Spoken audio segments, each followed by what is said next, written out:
Alright, I'm gonna start saying all praise and glory to Yahweh, Ba'ashem, Yahushai, Ba'ashem, Rakakadash.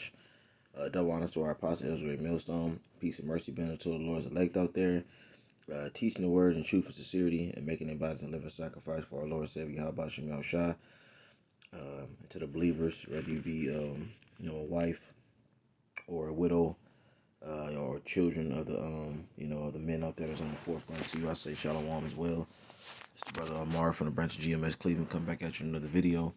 And real quick, man, I just wanted to go into the mentality of the mindset of being a ruler. You know what I'm saying? Because currently, right now, Jake, 2/3 of our people, you know what I'm saying, do not have that mindset, and that's why the image on the screen I thought was fitting because you got the one on the left, the image on the left. You know what I'm saying? It portrays a what looks like a so-called black man. You know what I'm saying?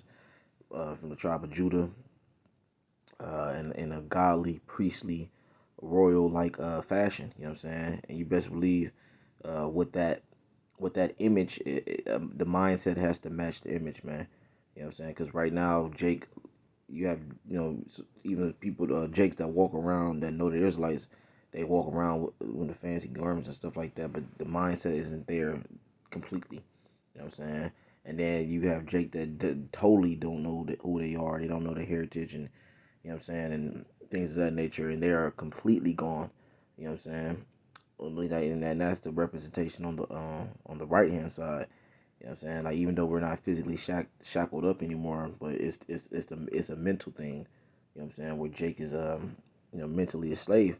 You know what I'm saying? And even regular Jakes that walk around, you know what I'm saying? They don't have the mindset of a ruler. But um I'm going to get I'm going to start this off in Wisdom of Solomon, the 6th chapter. You know what I'm saying, and then kind of move from there uh, to First Kings 3.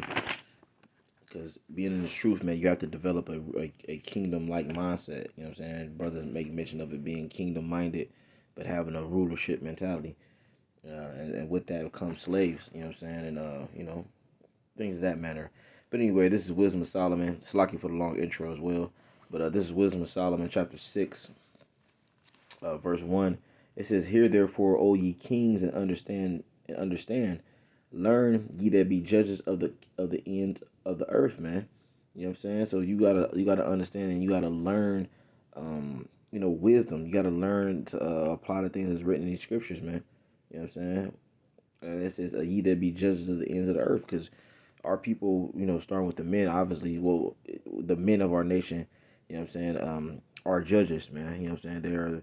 They're natural born judges, man. They have, you know,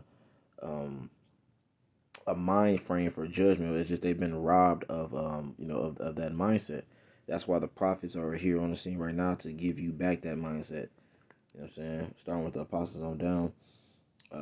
This is verse 2. It says, "Give ear, ye that rule the people, and glory in the multitude of nations." It says, "For power is given unto you of the Lord, and sovereignty from the highest, who shall try your works and search out your counsels," man. Yeah, so the Lord is trying your works, man. He's searching out our counsels. He's trying to see where our mindset is at, man. And you do that by preaching his word, and you can see where Jake mind is at, because the scripture says is a discerner of the thoughts, man. And the intents of the hearts of men. So when you bring this word out, it brings out the true intentions of individuals, man. So that's how he's searching. He's that's how he's searching out our counsels, man. It says, "Because being ministers of his kingdom, ye have not judged aright, nor kept the law, nor walked after the counsel of Yahweh," man. Yeah, Jake is not walking after the ways of the Yahweh Shem Shah. They're following their own way, and more than likely, they're following some heathenistic custom, you know what I'm saying, and Satanism, man. You know, and that's why, like I said, we're here to bring back that godlike mentality, man. You know what I'm saying?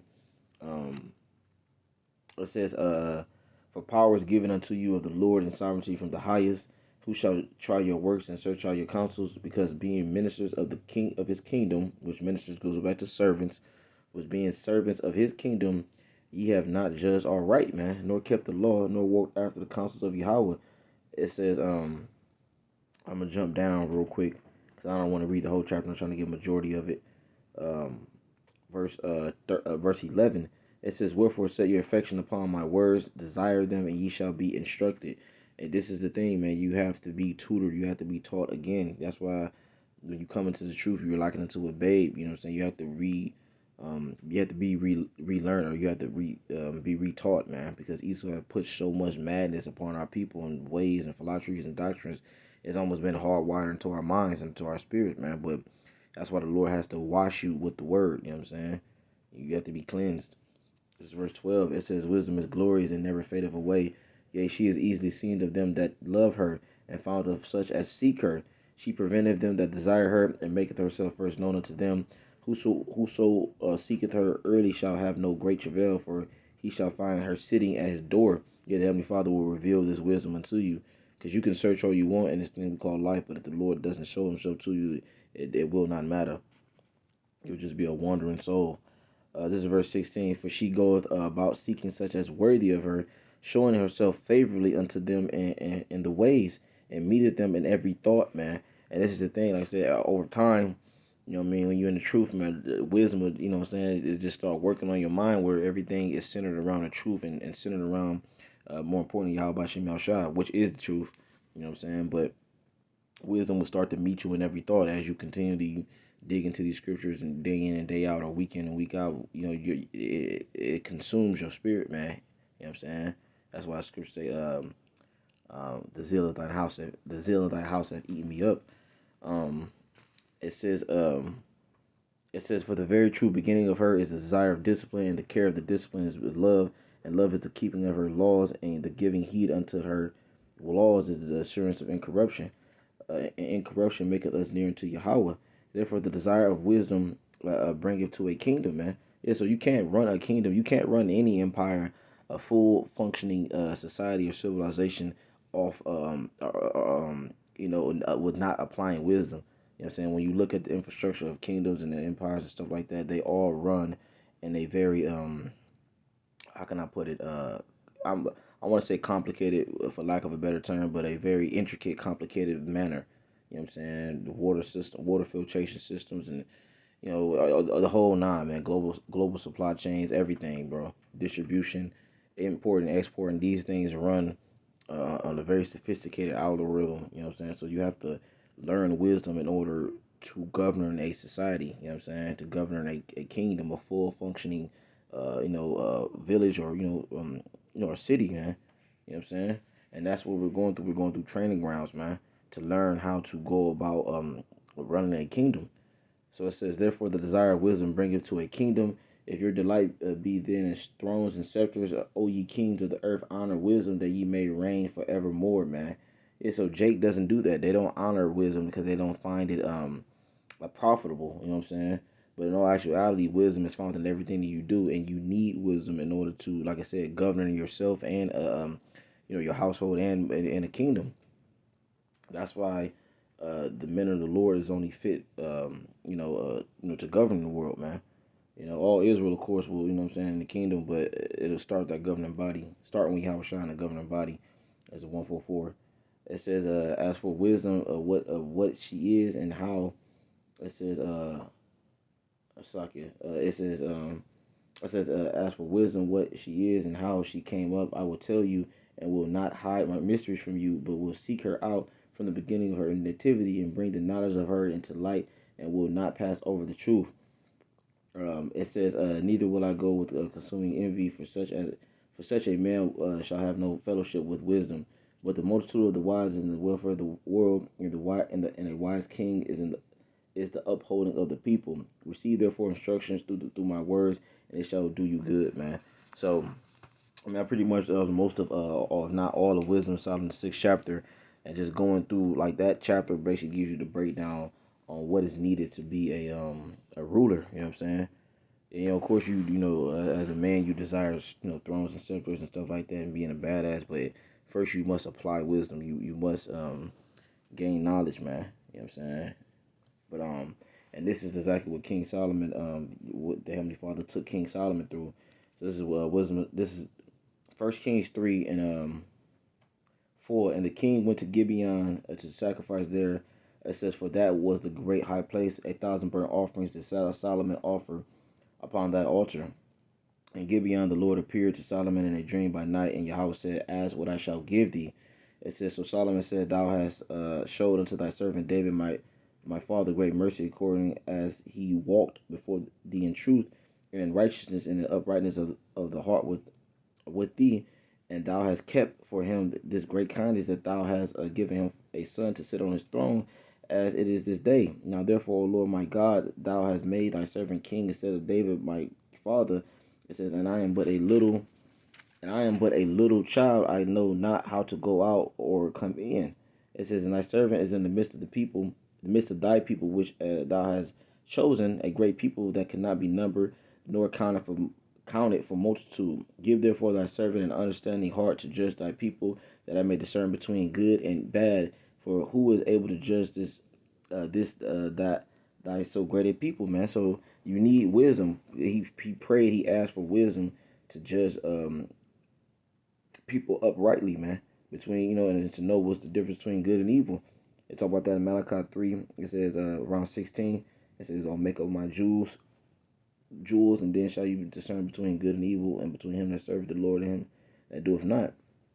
It says, and the speech pleased the Lord, and that Solomon had asked this thing, and Yahweh said unto him, because thou hast I'm gonna jump down to it says, and Yahweh said unto him, because thou hast asked this thing, and hast not asked for thyself long life, neither hast asked riches for thyself, nor hast asked the life of thy enemies, but hast asked for thyself understanding to discern judgment.